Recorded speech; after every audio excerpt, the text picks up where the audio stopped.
hello hello नमस्कार सबैजनालाई good morning म केशव बिसी हैन अहिले चाहिँ म बसेको वरिपरि चाहिँ तपाईले देख्न सक्नुहुन्छ म चाहिँ बाहिरतिर जान लागिरहेको छु है बाहिरतिर जान लागिरहेको छु अनि यहाँनिर चाहिँ सधैँ देखिने हरियाली चाहिँ आज कस्तो भएको छ त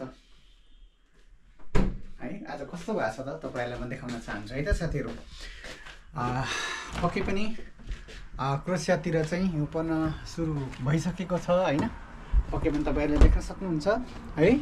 ल यस्तो खालको छ है वातावरणहरु चाहिँ तपाईले देख्न सक्नुहुन्छ एकदमै मजाले हिउँ परेको छ हैन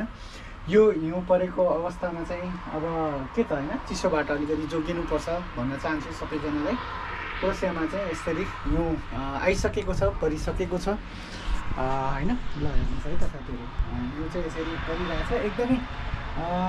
हिउँ पर्दाखेरि रमाइलो त छँदैछ तर सँगसँगै चिसो पनि बढेको हुन्छ हैन अनि एकदमै यहाँनिर चाहिँ हिउँ परिरहेको छ सानो भर्खर सुरु भइसकेको छ सानो खालको हिउँ परिरहेछ हैन अनि तपाईहरुले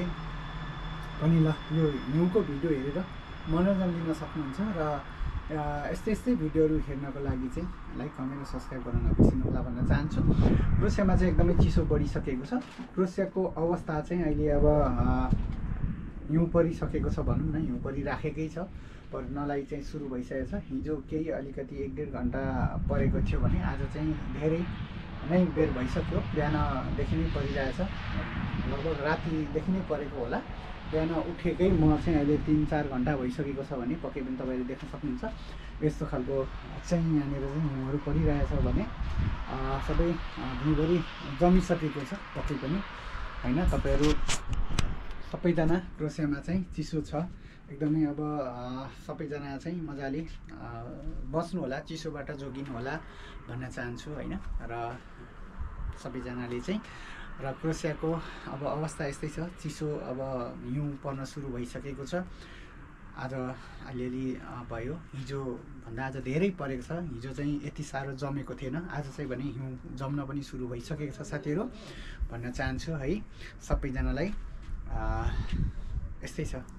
परदेशी जीवन परदेशको बसाइ मेरो पक्कै पनि तपाईहरु हेर्न सक्नुहुन्छ हैन पक्कै पनि ल हेर्नुस् है साथीहरु अब यहाँनिर चाहिँ यस्तै खालको चाहिँ मजाले हिउँ परिराखेको छ